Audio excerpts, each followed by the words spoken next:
qawli. Teman-teman semuanya, alhamdulillah rabbil alamin, kita pagi hari ini kembali berkumpul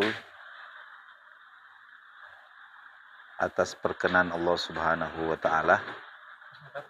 Kita kembali didudukkan dalam majelis. Kita sudah mendengarkan tadi bacaan ayat Al-Qur'an surah Al-Kahfi. Kalau saya dengar jelas. Saya kira mau diselesaikan tadi itu. Kalau bacaan bagus begitu diteruskan tidak apa-apa. Ini Marisa ini alumni mana? Oh, MA. Oh, tahfiz Masjid Agung. Bacaannya bagus. Masya Allah. Jadi apa namanya? Oh, ternyata ini ya, ngaji di Masjid Agung. Alhamdulillah.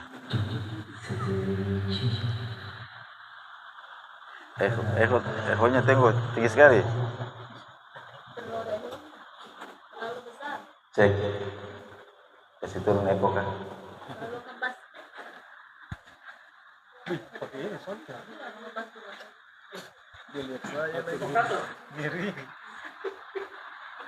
Cek dulu. Ini kan enak ini, jadi tidak buat leher ini.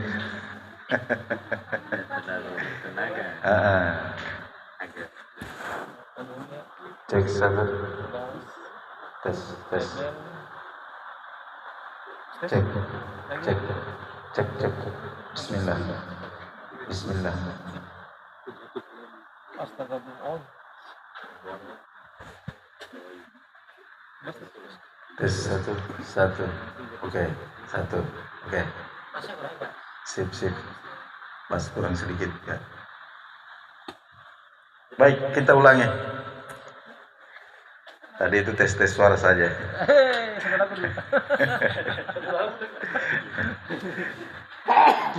Assalamualaikum warahmatullahi wabarakatuh. Alhamdulillah, Allahumma salli wa sallim ala Rasulillah Muhammad ibn Abdullah wa alihi wa sahbihi wa man walah ila yaumil qiyamah. Amma ba'du. Subhanaka la ilma lana illa ma 'allamtana innaka antal alimul hakim. Bapak-bapak, ibu-ibu, saudara-saudari sekalian, rahimakumullah. Bersyukur kehadirat Allah Subhanahu wa taala. Pagi hari ini kita disempatkan untuk bermajlis. Salawat dan salam kita mohonkan kepada Allah senantiasa tercurahkan, terlimpahkan kehadirat Nabi Sallallahu Alaihi Wasallam, para sahabat, para ahlul bait yang suci, dan semua umatnya, wabil khusus yang solihah. Amin ya rabbal alamin.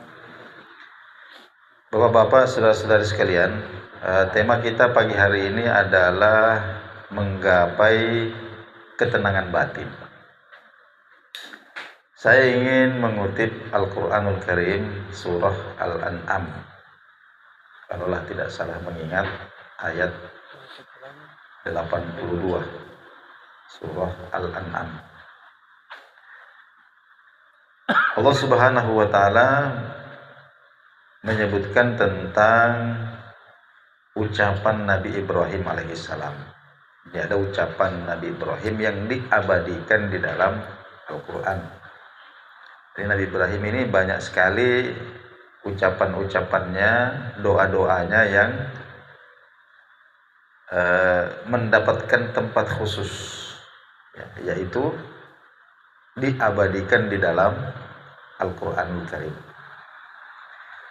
Jadi Nabi Ibrahim mengatakan jadi ini ceritanya sedang terjadi mujadalah, ada perdebatan antara Nabi Ibrahim dan kaumnya yang menyembah berhala. Di ayat 81 itu Nabi Ibrahim memberikan satu argumen tapi berupa pertanyaan. Nabi Ibrahim mengatakan, kira-kira di antara dua golongan ini. Artinya golongan yang pertama orang-orang yang menyembahkan ibadahnya kepada berhala. Kemudian yang golongan yang kedua adalah orang-orang yang menyembahkan ibadahnya hanya kepada Allah. Maka Nabi Ibrahim menanyakan kepada kaumnya, kira-kira ayyul fariqaini, dari dua golongan ini manakah yang lebih berhak atau yang peluangnya itu atau yang lebih pasti mendapatkan ketenangan batin. Nah, maka orang-orang musyrik ini kemudian bungkam, ya, terdiam 1000 bahasa. Lalu Nabi Ibrahim melanjutkan walladzina amanu. Ya, ini tema kita hari ini. Ini yang ayat yang ke-82 dari suratul An'am itu. Alladzina amanu wa lam yalbasu imanahum bidzulmin faulaika lahumul amnu wa hum muhtadun. Jadi orang-orang yang beriman walam yalbasu, dan tidak menyamarkan. Labisa yalbasu itu makna aslinya mencampur adukan. Karena dicampur aduk akhirnya tidak jelas. Ya, akhirnya tidak jelas mana apa namanya. Kalau putih sama hitam dicampur aduk itu kan kemudian jadi apa? Jadi abu-abu, ya. Akhirnya tidak jelas mana yang hitam, mana yang putih. Nah, itu namanya labisa yalbasu, mencampur adukkan atau menyamarkan. Jadi orang-orang yang beriman kemudian tidak menyamarkan keimanannya. Tidak menyamarkan itu artinya apa? Iman itu tidak dicampur adukkan sesuatu sehingga iman itu kemudian menjadi samar. Apa campurannya iman itu? Yang bisa menyebabkan iman orang itu menjadi tidak jelas. Kalau tadi kan warna hitam dicampur putih, hitamnya kemudian menjadi tidak jelas, putihnya juga menjadi tidak jelas. Nah, begitu juga dengan iman. Iman ini ketika dicampur dengan sesuatu, ya, yang kontradiktif dengan dia, maka keimanan itu kemudian akan menjadi samar, akan menjadi tipis. Saking tipisnya itu warnanya itu tidak kelihatan. Nah, dicampur aduk dengan apa? Bizulmin, dengan zulum. Nah, zulum itu apa? Zulum itu sering diartikan dosa, sering diartikan kesalahan. Jadi zulmun itu kesalahan, bisa juga disebut dosa. Mana aslinya sebenarnya adalah menganiaya. Ya, menganiaya atau merugikan. Apakah dia merugikan dirinya sendiri atau merugikan orang lain.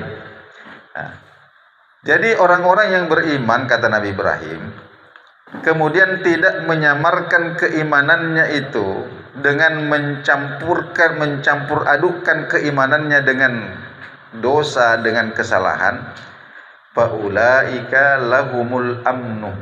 Nah, faulaika lahumul amnu, maka mereka itulah yang berhak untuk mendapatkan ketenangan batin. Wahum muhtadun, ya, dan mereka itu akan memiliki komitmen terhadap petunjuk, terhadap hidayah.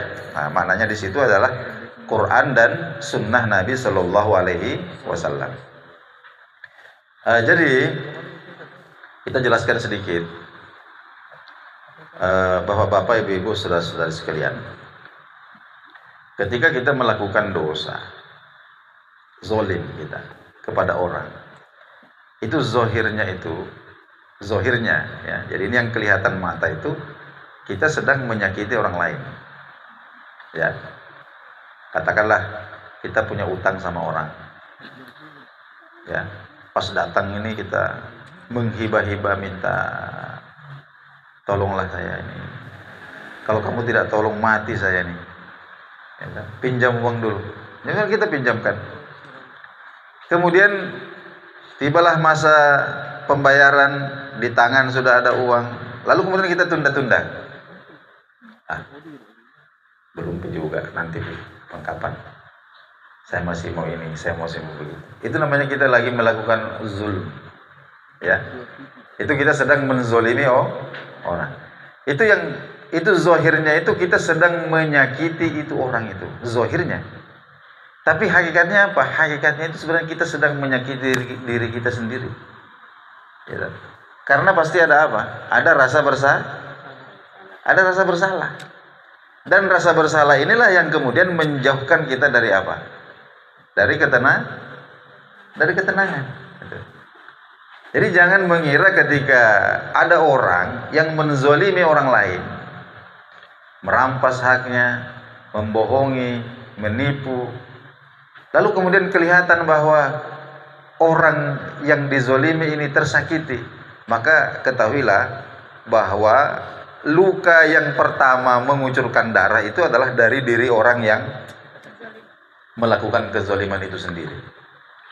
Nah, itulah yang menjauhkan dia dari ketenangan. Makanya Nabi Ibrahim mengatakan, orang yang iman itu kemudian sedapat mungkin dia menghindari kezoliman, ya, menghindari dari menyakiti orang lain. Kenapa? Karena dengan menyakiti orang lain itu sama dengan menyakiti diri sendiri. Faulaika lahumul amnu, maka orang itu pasti akan memperoleh ketenangan batin. Saya berikan contoh begini. Kita sering mendengarkan cerita ada tentara yang pulang dari perang. Lalu kemudian barangkali ketika dia berada di medan perang itu, dia melakukan kesalahan-kesalahan, dia melakukan kezoliman-kezoliman, ya, kebrutalan-kebrutalan, menghilangkan nyawa, membuat orang cacat dan lain sebagainya, meskipun atas nama perang. Lalu kita dengar ceritanya dia pulang ke rumahnya, lalu kemudian hidupnya itu tidak bisa normal lagi. Itu ini kira, ya toh? Ada yang tidak bisa membangun hubungan dengan orang-orang yang ada di dekatnya. Ya, emosinya itu labil. Ada yang harus minum obat penenang setiap hari. Ada yang tidak bisa tidur, setiap malam itu dia dihantui oleh mimpi-mimpi buruk. Jadi korban-korbannya ini datang semua di dalam apa? Di dalam mimpinya. Bahkan ada yang sampai tidak tahan lalu kemudian melakukan apa? Dia bunuh diri. Ini fakta.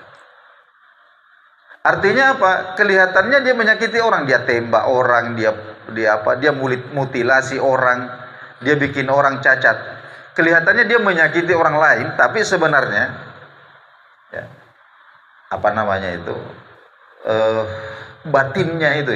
batinnya itu sendiri yang lebih dahulu terluka sampai kemudian dia jauh dari ketenangan itu.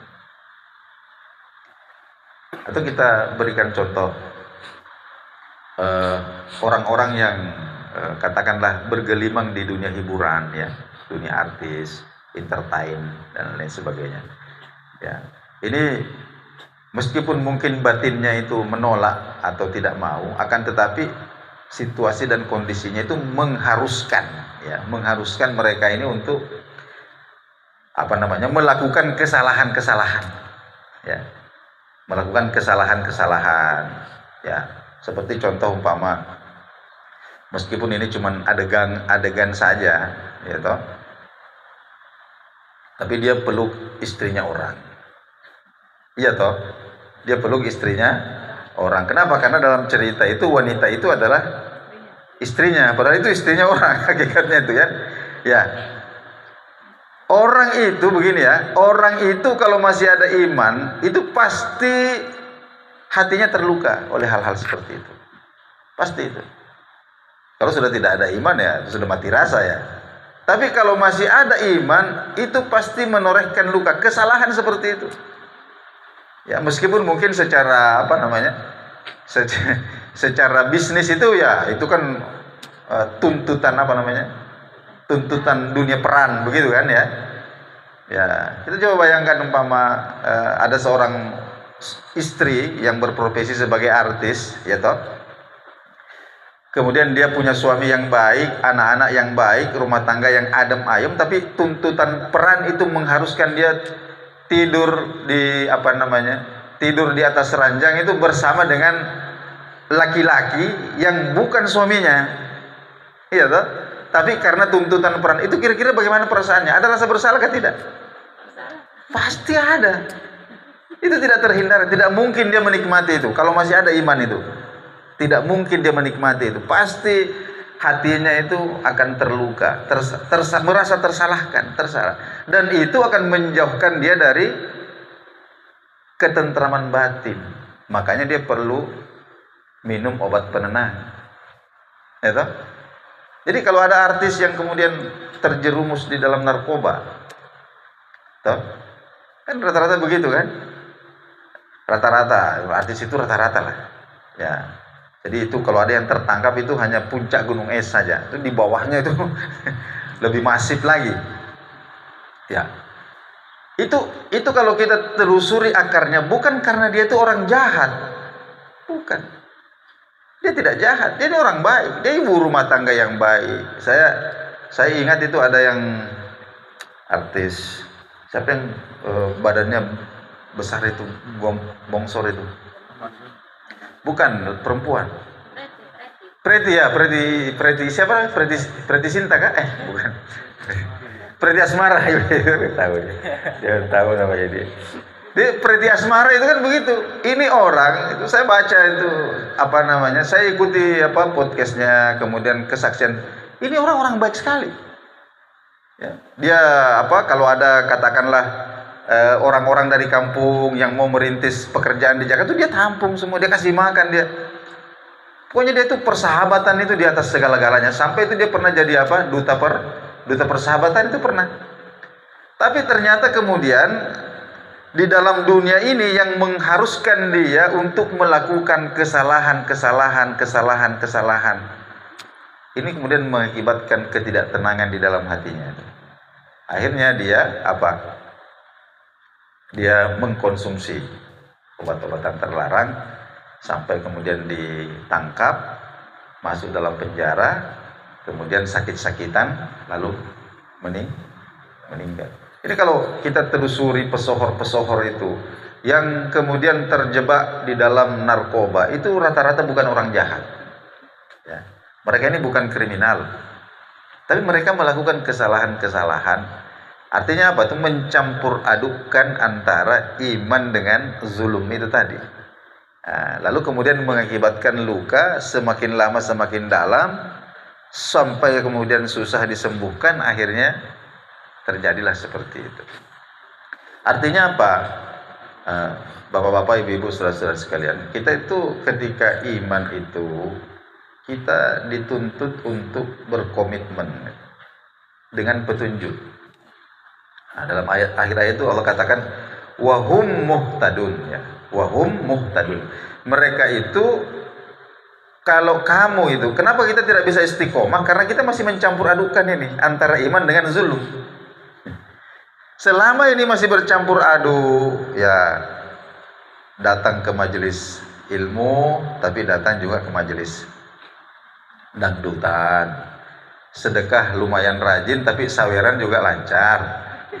Ini namanya masih apa? Ini namanya masih mencampur adukan antara zulum dengan iman. Kalau masih seperti itu, maka yakinlah kita itu tidak akan muhtadun.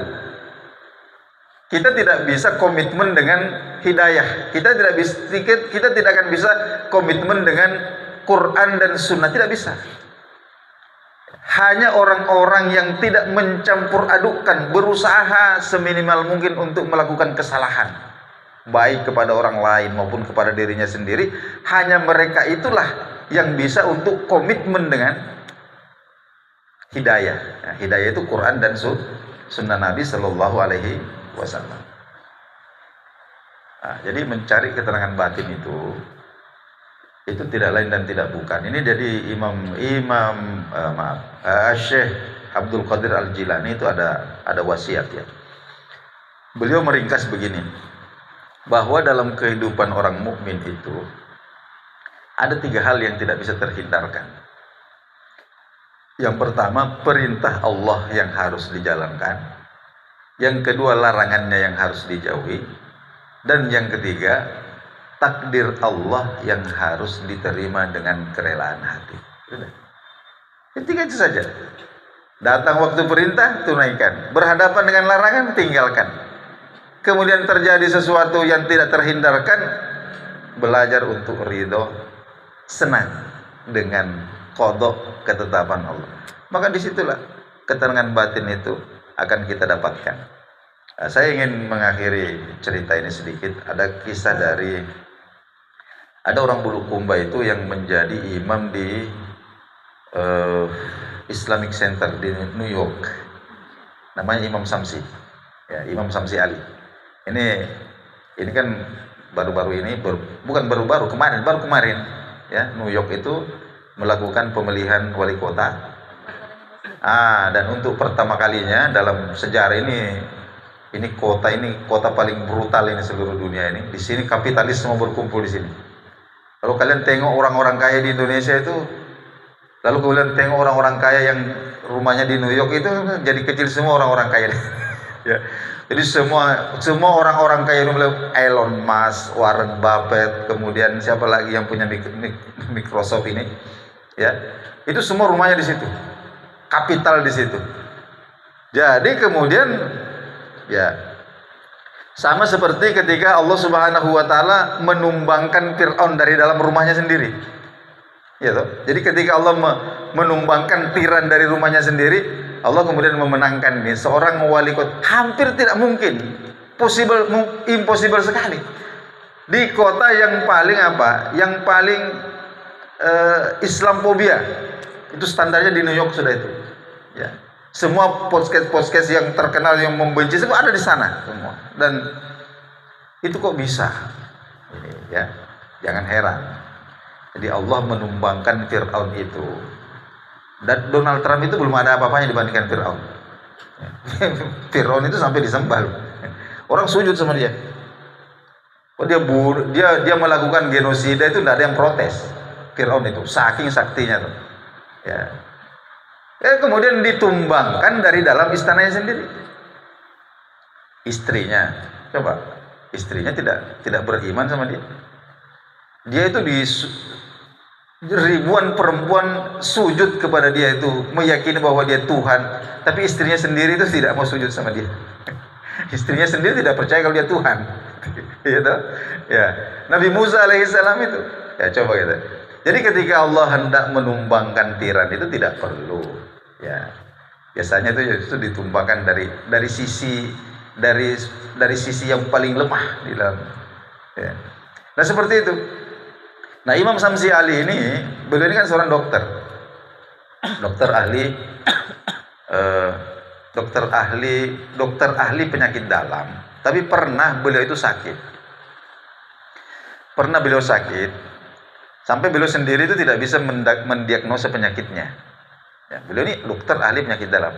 Akhirnya beliau mendatangi dokter ahli yang paling ahli lagi, ya, di kota New York itu, dokter yang paling terkenal. Ya, namanya dokter Herman siapa gitu, orang Jerman tapi tinggal di Amerika itu. Itu sekali konsultasi itu sampai 50.000 US dollar. Ya, belum obat. Jadi ceritanya Pak Imam Samsi Ali. Saya katanya datang kepada beliau, kemudian saya konsultasikan penyakit saya. Kemudian dia berikan resep, dia berikan obat. Nah, setelah itu kemudian dia mengatakan kepada saya, Tuan, saya mengenal Anda sebagai imam di sini. Akhirnya beliau mengenal Imam Samsi. Saya mengenal Anda. Tadi Anda berobat kepada saya sudah obati. Sekarang saya yang mau berobat kepada Anda. Ternyata dokter ini juga ada penyakit. Dia bilang, Anda sakit apa? Anda ini dokter paling hebat. Iya, saya ini katanya dokter yang orang bilang saya ini paling hebat di sini, tapi saya juga punya penyakit yang saya tidak bisa diagnosa sendiri.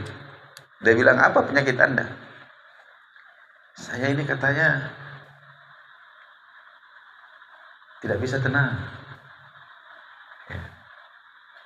Kenapa Anda tidak bisa tenang?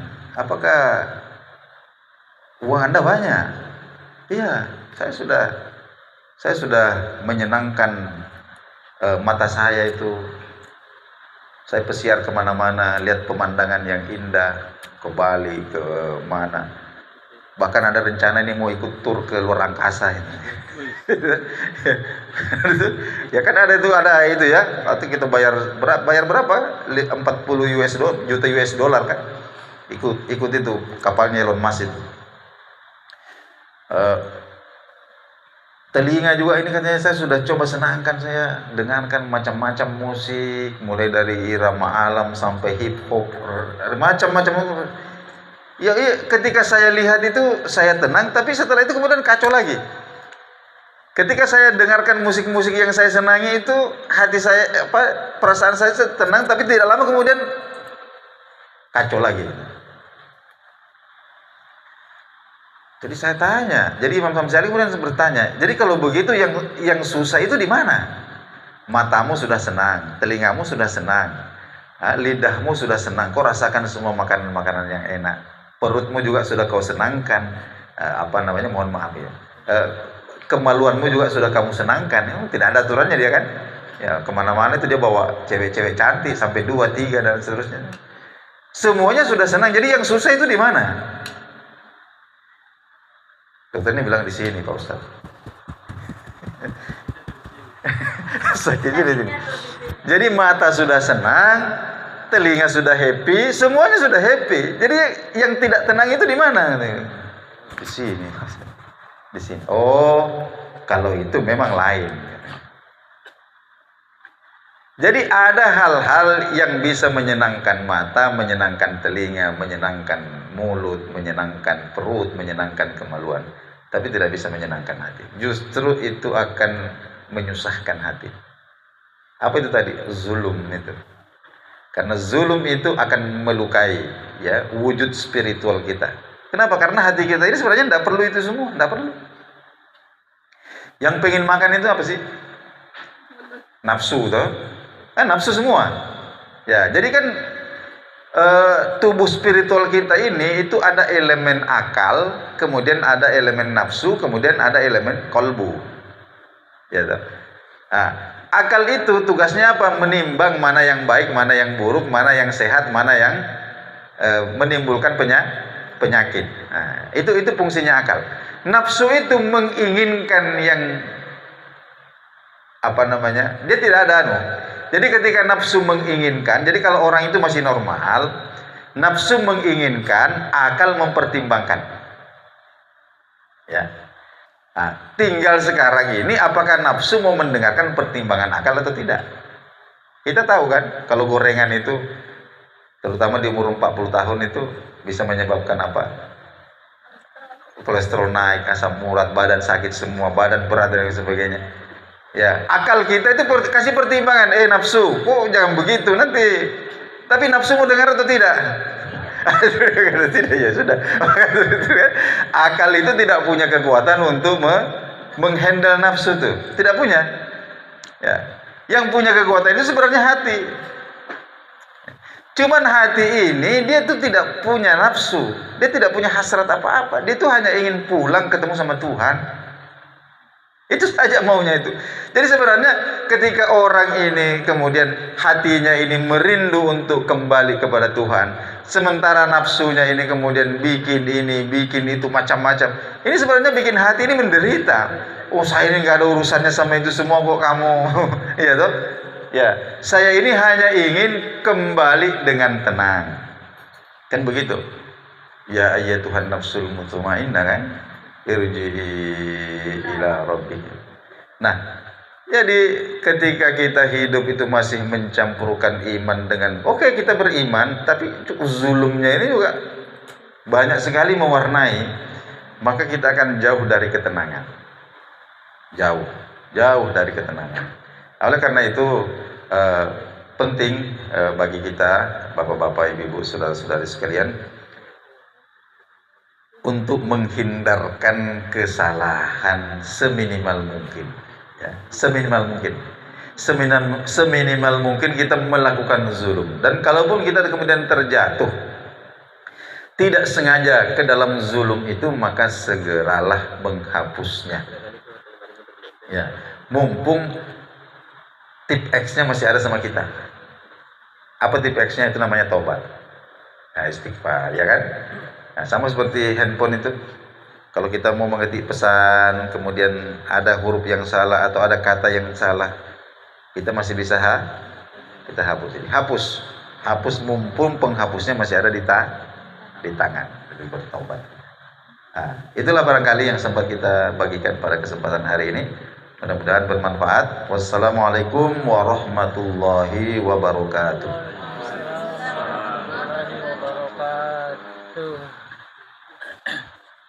Alhamdulillah kita telah mendengarkan materi yang disampaikan oleh Kiai. Semoga kita dapat mengambil ibrah dari apa yang telah disampaikan tentang iman dan zulum.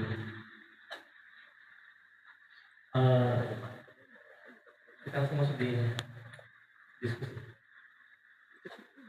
Itu MC yang punya. Mau dibubarkan segera kah atau mau dilanjutkan? Baik. Kita buka ruang diskusi. Atau ada yang bertanya tentang materi iman dan zulum tadi? Dipersilakan.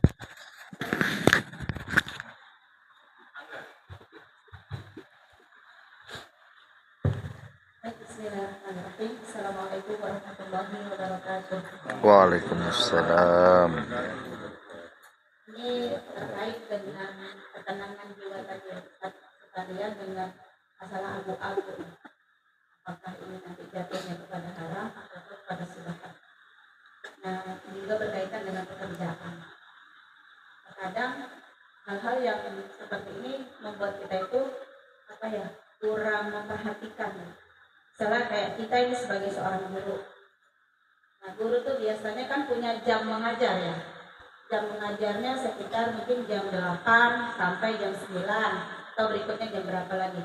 Nah, namun ketika dia masuk jam 8 tapi dia tidak masuk ke kelas pada jam 8, malah ngobrol di kantor, itu kebiasaan guru-guru kayaknya sudah jadi Nah, atau ketika nanti dia masuk berikutnya lama, atau ketika masuk sebentar keluar lagi, itu ninggalin murid-muridnya di dalam kelas dengan berbagai macam alasan duduk di kantor. Apakah ini juga termasuk pada ini ya, hal-hal yang subhat atau malah jatuhnya jadi haram ya? Karena kan gaji yang diterima nanti itu berhubungan dengan itu ya. Itu nanti bakal dikonsumsi oleh anak dan keluarganya. Mungkin nanti bisa berimbas kepada IQ-nya atau kepada akhlaknya gitu. Nah, ini kadang-kadang kita sebenarnya hati nurani kita menolak, tapi kebanyakan orang seperti tadi tidak mengindahkan gitu, mengabaikan tuntutan hati. Nah, seperti itu kita sebagai karyawan mungkin gitu, datang ke toko yang sejatinya kerja, kita malah duduk main HP atau ngobrol dengan teman-teman yang lain gitu, yang mungkin bisa kita kerjakan yang lainnya gitu, tanpa harus hal-hal tersebut kita lakukan gitu. Kadang-kadang hal-hal ini, apakah ini jatuhnya juga kayak tadi guru tuh, gaji yang diambil oleh guru tersebut, apakah itu termasuk haram atau subhat gitu? Kan dia nggak mengerjakan full kerjaannya, karena masuk jam 9, harusnya jam 8 sampai jam 9, sementara dia terpotong ngobrol di kantor 15 menit gitu. Nah, gaji yang 15 menit ini, apakah ini jatuhnya subhat atau haram? Mungkin demikian ya. Mohon pencerahannya karena saya juga seorang guru dan khawatir dengan hal itu. Assalamualaikum warahmatullahi wabarakatuh. Waalaikumsalam. Iklan. Hah?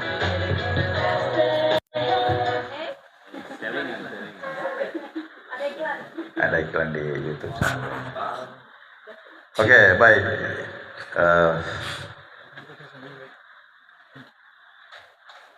Jadi banyak orang itu yang bercita-cita mau jadi pegawai negeri, guru kah atau PNS, bahkan seakan-akan seluruh hidupnya itu adalah itu. Itu hanya memikirkan gaji tiap bulan, pensiun masih dapat uang pensiun, tidak memikirkan tanggung jawabnya, bahwa ada komitmen yang harus dipenuhi. Masuk jam berapa, pulang jam berapa, gitu. Nah, Itu jelas. Ya. Begini. Ada fatwa dari Syekh Muhammad Al-Ghazali. Ya, jadi beliau itu Syekhud Du'at Mesir, wafat tahun berapa itu.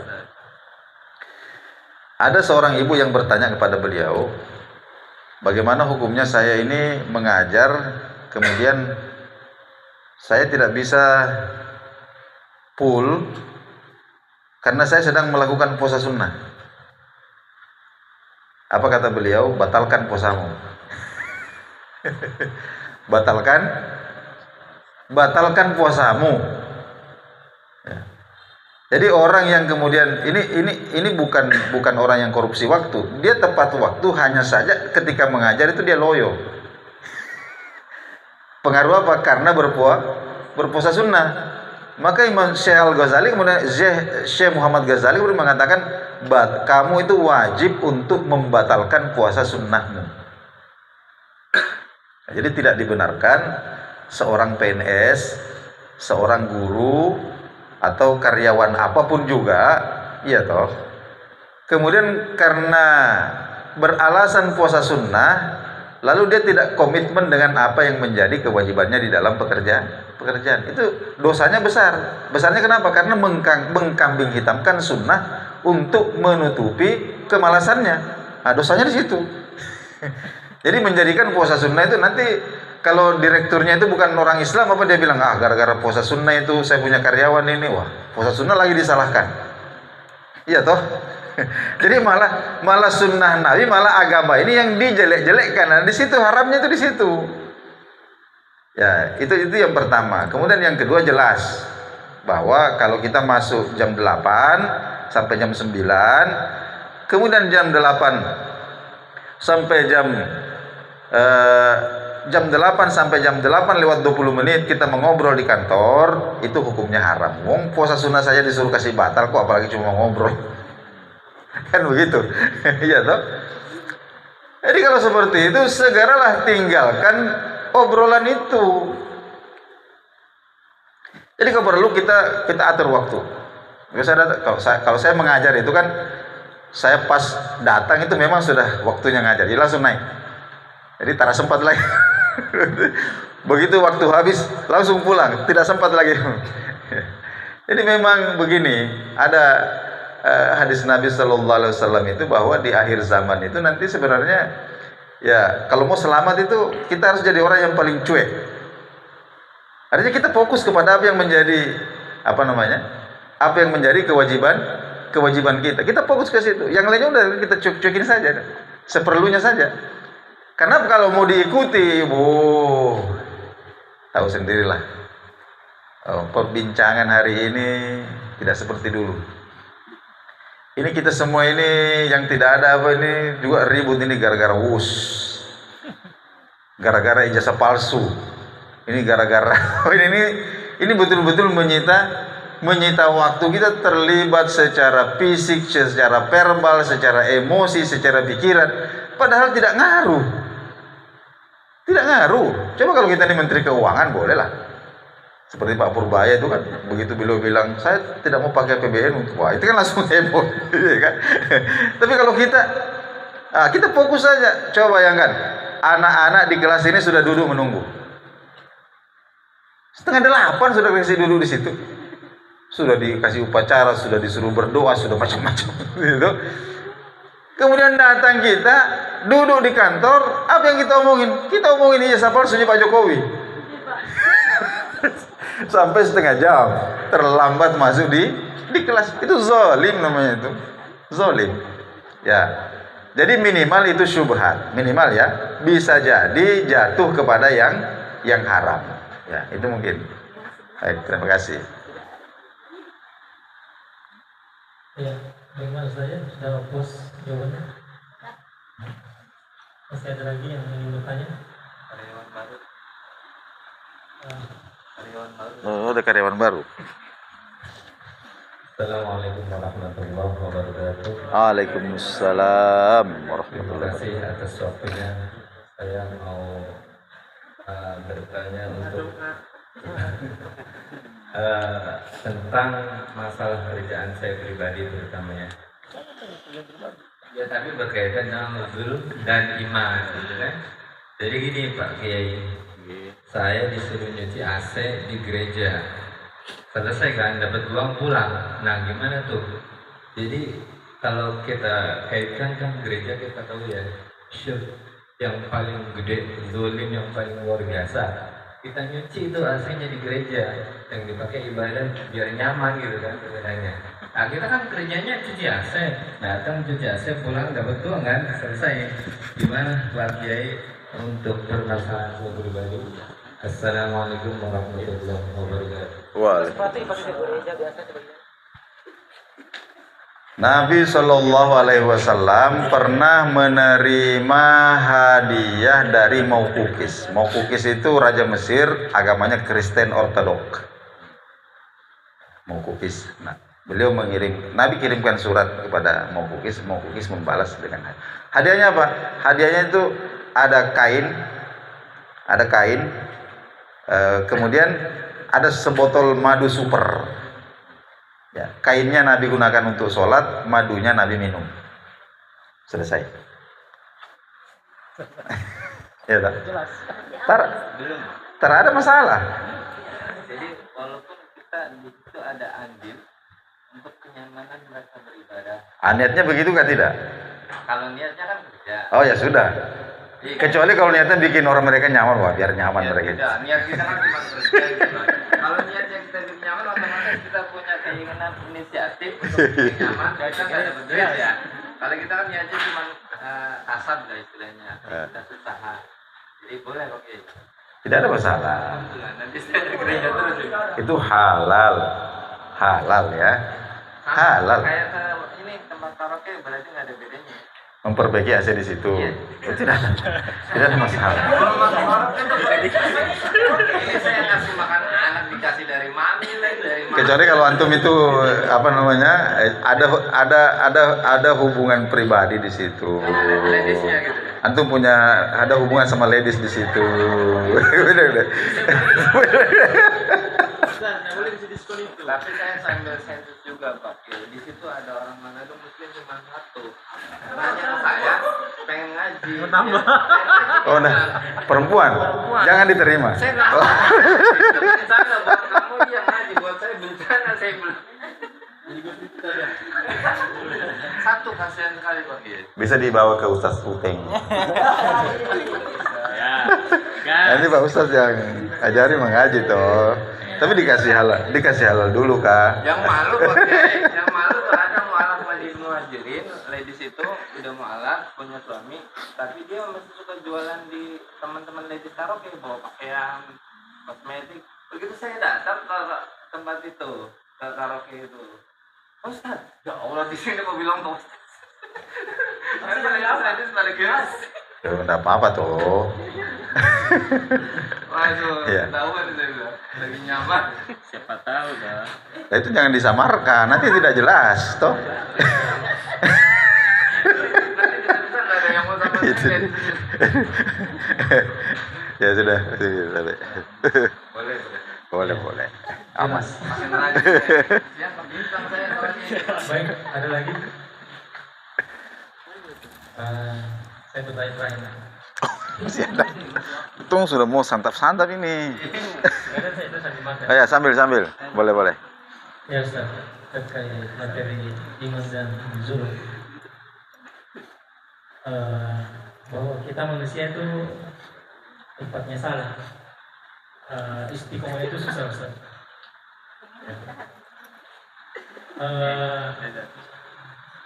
Terkait perintah, larangan dan takdir. Setelah kita mengerjakan perintah, kita menghindari larangan, lalu kemudian ada pada baik dan pada buruk. Dan terkait tentang iman dan zulm.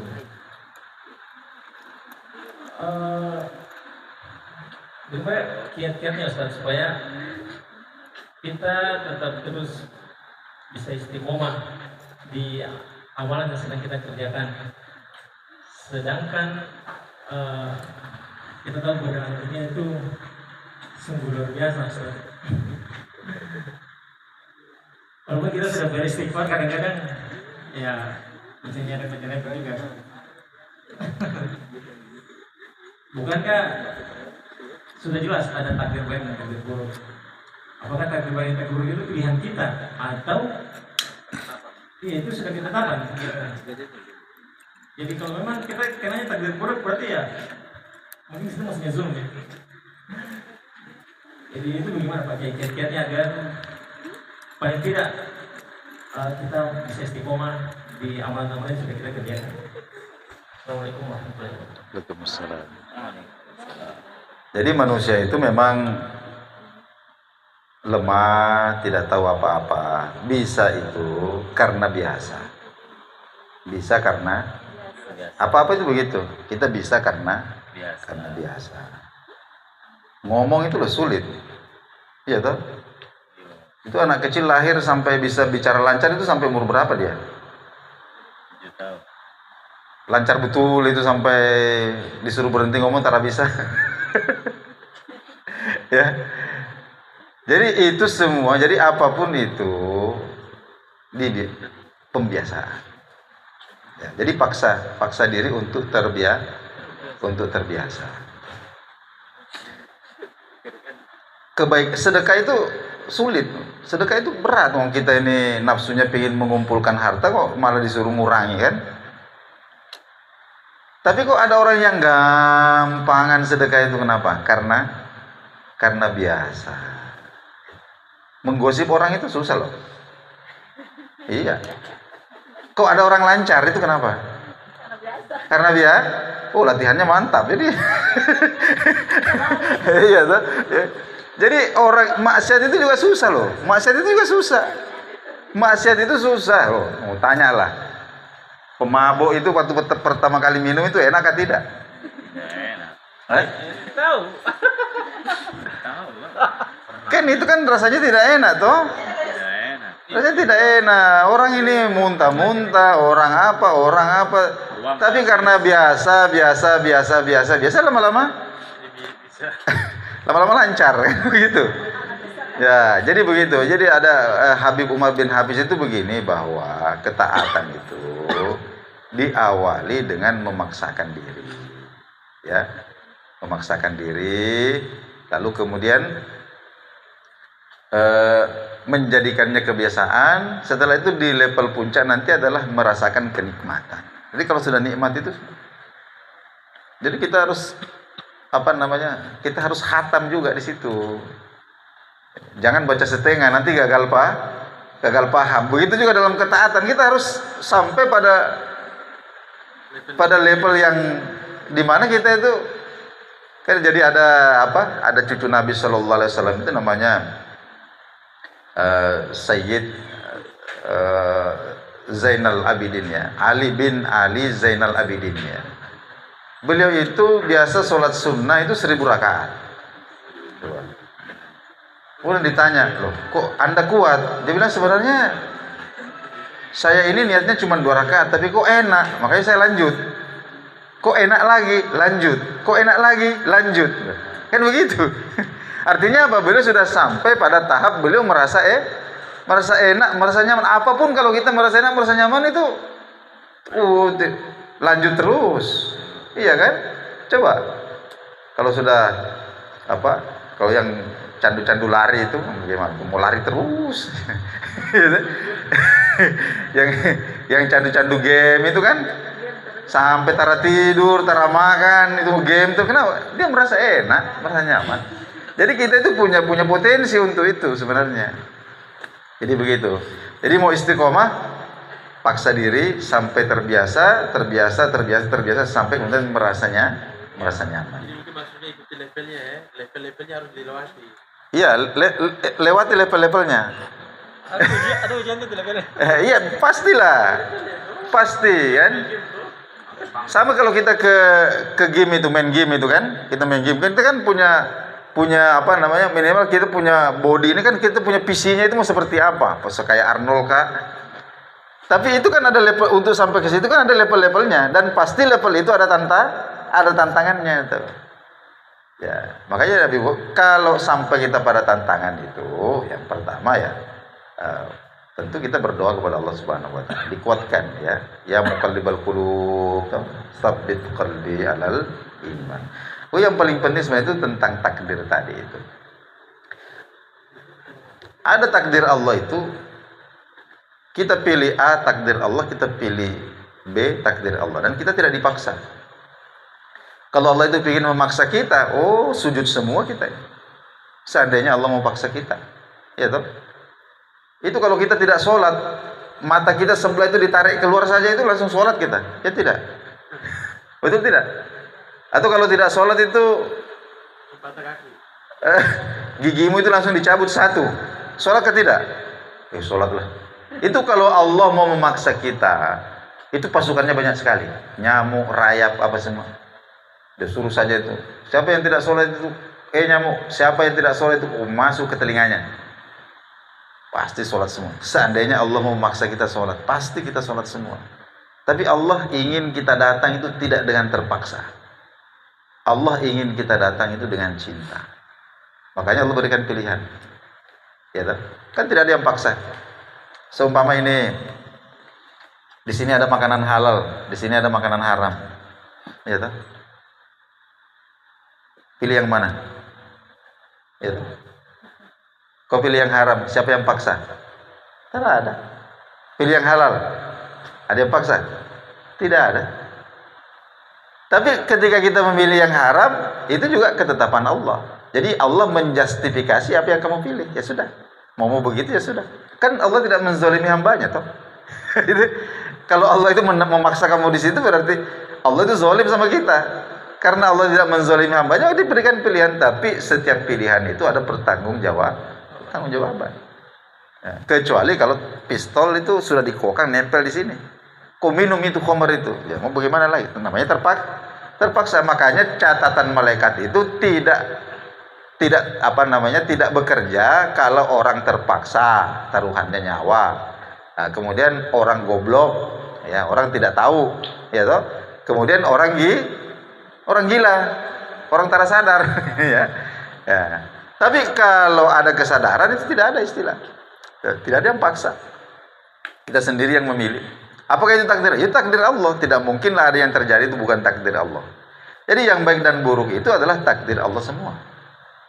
Tapi ketika dalam ruang yang mana di situ kita diberikan pilihan, maka ada pertanggungjawaban. Tapi ada juga ruang di mana kita takdir itu tidak kita tidak diberikan pilihan.